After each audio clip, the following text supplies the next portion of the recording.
दोस्तों, share market में पैसे कमाने की असीम संभावनाएं तो आपने सुनी होगी। यहाँ बेशुमार पैसे लोग कमा सकते हैं। लेकिन आपको पता है, शेयर मार्केट में घोटाले करने के, फ्रॉड करने की भी असीम संभावना है। यहाँ अजीब अजीब तरीके से घोटाले और फ्रॉड होते हैं। आपने अक्सर ये सुना होगा कि बड़े इन्वेस्टर कैसे छोटे निवेशकों को चूना लगाते हैं, स्टॉक प्राइस मैनिपुलेट करते हैं। ये तो सुना होगा, किसी भी कंपनी का स्टॉक प्रमोटर के साथ मिलके या किसी और एजेंसी के साथ मिलके उसके सारे स्टॉक को बाई कर लेना और स्टॉक के प्राइस को रेज कर देना। ये होता है। आपने ऐसे बहुत सारे घोटाले सुने होंगे। लेकिन जो बिगिनर है, जो अभी शेयर मार्केट में नया आया है और वो टीवी चैनल को देखता है और उसे लगता है कि टीवी चैनल पे बैठा हुआ एंकर या एक्सपर्ट उसके लिए किसी भगवान से कम नहीं, उसको वो बिल्कुल सही राय दे रहा है, और बिना कुछ सोचे उस पर भरोसा करके छोटे निवेशक, नए निवेशक अपनी कमाई हुए पैसे को शेयर मार्केट में उसके टिप्स पे इन्वेस्ट कर देते हैं। लेकिन क्या कभी आपने सोचा है कि ये एंकर्स भी कैसे घोटाला कर सकते हैं? जी हाँ। अभी 13 जनवरी को, यानी एक सप्ताह पहले, सेबी ने सीएनबीसी आवाज के शो स्टॉक 2020, जिसे लगभग हर कोई जानता है, हर एक नए निवेशक, यहाँ तक कि मैं भी बहुत कुछ सीखा हूँ सीएनबीसी आवाज से। इसमें मैं सीएनबीसी आवाज के चैनल को क्रिटिसाइज नहीं कर रहा हूँ, हर एक एंकर ऐसा नहीं होता है। लेकिन इसमें एक जाना पहचाना नाम, जो कि स्टॉक ये शो का को होस्ट थे, होस्टिंग करते थे, हेमंत घई, जो हर दिन आपके लिए स्टॉक 2020 में सुबह 7:30 बजे 20 स्टॉक्स टिप्स लेके आते थे और 20 स्टॉक का बाई और सेल रिकमेंडेशन देते थे अपने को होस्ट के साथ मिलकर। सेबी ने उनको बैन कर दिया है और सेबी ने इसके लिए एक इंक्वायरी कमेटी बिठाई थी। इंक्वायरी हो चुकी है और ये पाया गया है कि हेमंत घई ने जो भी स्टॉक्स आपको बाई करने के लिए रिकमेंड करते थे, उससे पहले, एक दिन पहले, वो अपनी माँ और अपनी वाइफ के नाम पे जो उनका डीमेट अकाउंट था उसमें वो शेयर बाई कर लेते थे, और जो भी बीटीएसटी रिकमेंडेशन होता था, बाई टुडे सेल टुमारो, वो खास करके वैसे स्टॉक जिनका लिक्विड, जिस स्टॉक में लिक्विड बहुत कम था। अब लो लिक्विड स्टॉक क्या होता है? जिस स्टॉक में बाई और सेल बहुत कम होते हैं, उसमें बाइंग बहुत कम होती है, वॉल्यूम नहीं होता है स्टॉक का। कभी 100, 200, 2000 या 5000 क्वांटिटी का ही कारोबार एक दिन में होता है। वैसे स्टॉक को खास करके इन्होंने अपनी माँ और अपनी वाइफ के नाम पे जो डीमेट अकाउंट है उसमें खरीद लेते थे, और अगले दिन उस शेयर को बाई का रिकमेंडेशन देते थे, जिससे कि नए दर्शक उस शेयर को खरीदते थे और ये अपना ही शेयर अगले दिन सेल कर देते थे हाई प्राइस पे, क्योंकि वो लो लिक्विड स्टॉक होते थे ज्यादातर। तो बाई रिकमेंडेशन के साथ, चूंकि सीएनबीसी आवाज एक रिप्यूटेड चैनल है, हेमंत घई का भी अच्छा नाम है, तो उसको देख के बहुत सारे लोग अगले दिन बाय रिकमेंडेशन पे स्टॉक को खरीदते थे, और जिस स्टॉक में वॉल्यूम कम रहती थी, इनके रिकमेंडेशन की वजह से वॉल्यूम बढ़ जाती थी, और ये अपना कम प्राइस पे एक दिन पहले खरीदा हुआ शेयर को बेच के निकल जाते थे और मुनाफा कमा लेते थे। सेबी ने इनका पूरा लेखा जोखा निकाला। ये मैं नहीं बोल रहा हूँ, ये खुद सेबी के साइट पे चलिए, चल के देखता, मैं आपको सीधे लेके चलता हूँ सेबी के वेबसाइट पे, क्या है पूरा माजरा।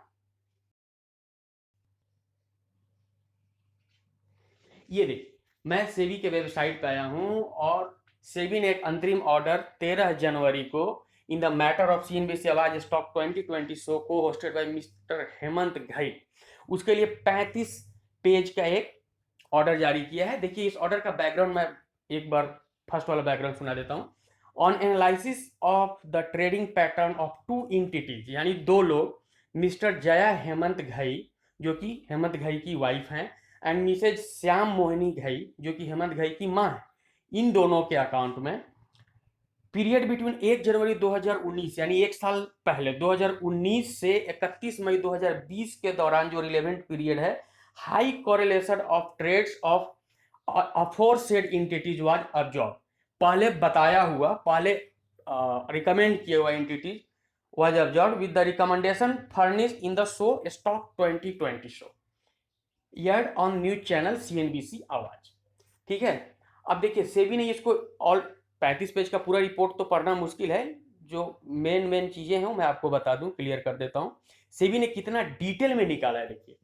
हेमंत घई, अब जो भी ट्रांजेक्शन होते थे उसका जो कॉमन एड्रेस था, आईडी था, उससे इन दोनों को ट्रैक किया गया, तो पाया गया कि जया घई जो वाइफ हैं और श्याम मोहिनी घई जो इनकी माँ है। ठीक है, अब कितना क्वांटिटी था देखिए, सेबी ने पूरा सब कुछ क्लियर कर दिया है। तकरीबन 58 इंटेंसेस है ना, तकरीबन 64, देखिए gross trade value in rupees crore, 64 crore रुपए के स्टॉक्स और बीटीएसटी ट्रेड एग्जीक्यूट हुए हैं इन दोनों के अकाउंट से, 64 करोड़, जिसमें से BTST trade executed in the synchronisation with the recommendation given on the show hosted by Hemant Ghai, उसमें से तकरीबन 57 करोड़ के स्टॉक जो ट्रेड हुए हैं बीटीएसटी के, वो आउट ऑफ 64 करोड़ 57 करोड़ के स्टॉक हेमंत गई के रिकमेंडेशन पे हुए हैं। सेबी ने इनको ऐसे ट्रैक किया है और डिटेल एग्जांपल भी दिया है। जैसे फॉर एग्जांपल देखिए, सेबी ने बिल्कुल सबूत के साथ दिया है 8 जनवरी 2020 को, देखिए 8 जनवरी 2020 को इन्होंने स्टॉक को रिकमेंड किया था हेमंत गई एप्टेक लिमिटेड का, एप्टेक लिमिटेड का 52,000 शेयर 8 जनवरी 2020 को इन हेमंत गई two by share their recommendation between, हाँ 8 जनवरी को ये 52,000 शेयर एप्टेक लिमिटेड के खरीदे गए हैं इनकी वाइफ के अकाउंट में एक दिन पहले 8 जनवरी 2020 को। और अगले दिन हेमंत गई सुबह सुबह आते हैं और लंबी चौड़ी भूमिका सीएनबीसी पे बनाते हैं कि एप्टेक का ये, एप्टेक का वो, ये ऐसा वैसा करके रिटेल इन्वेस्टर को लुभाने के लिए।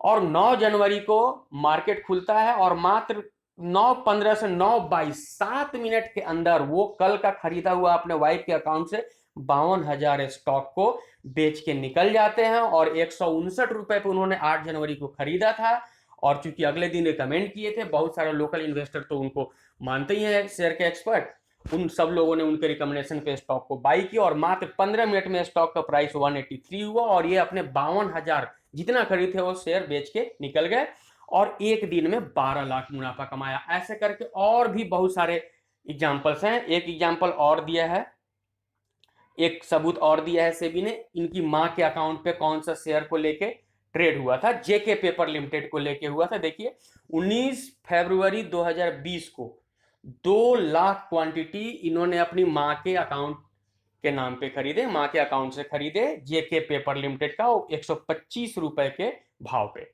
और अगले दिन फिर वही आधे घंटे के ट्रेड में मात्र 9:15 में मार्केट खुला और 20 फरवरी को इन्होंने 15 मिनट में 9:31 से पहले, देखिए यहाँ पूरा लिखा हुआ है, 9:31 से पहले 2 लाख शेयर 131 रुपए 79 पैसे के भाव पे, यानी 6 रुपए, तकरीबन 6 साढ़े 6 रुपए ज्यादा के भाव पे 2 लाख शेयर बेच के निकल गए और इन्होंने 12,12,000 रुपए का प्रॉफिट अर्न कर लिया। तो सोचिए दोस्तों कैसे कैसे घोटाले होते हैं। इसको लेके सेबी ने इनको फिलहाल किसी भी तरह के होस्टिंग से, बिजनेस चैनल पे होस्टिंग से, स्टॉक रिकमेंडेशन से, स्टॉक एनालिसिस के कारोबार से जुड़े हुए किसी भी प्रोग्राम से इनको फिलहाल बैन कर दिया है। और इसको लेके सीएनबीसी को भी जवाब तलब किया है। सीएनबीसी ने तत्काल प्रभाव से हेमंत गई को हटा दिया है अपने चैनल से। तो दोस्तों सोचिए, इसीलिए मैं बोलता हूं, इसीलिए मैं लंबे वीडियोस बनाता हूं ताकि कोई टिप्स पे आप निर्भर ना रहें। नए निवेशक या जो बिगनर्स होते हैं वो अक्सर डिटेल में नहीं जाना चाहते, उनको शॉर्टकट चाहिए होता है, एक छोटा सा न्यूज बता दो और ये स्टॉक के बारे में बता दो, उसको खरीदना चाहते हैं। जबकि ऐसा नहीं, स्टॉक खरीदने से पहले आपको हर चीज जानना होगा। पैसे कमाने इतना आसान नहीं है, नहीं तो ऐसे ही शिकार बनते रहिएगा। कभी कोई हर्षद मेहता आएगा, कभी कोई केतन पारेख और अभी हेमंत घई, ऐसे कितने आते रहेंगे और आपको बनाते रहेंगे और आप बनते रहिएगा। इसीलिए स्टॉक के बारे में पढ़ना जानना बहुत जरूरी है।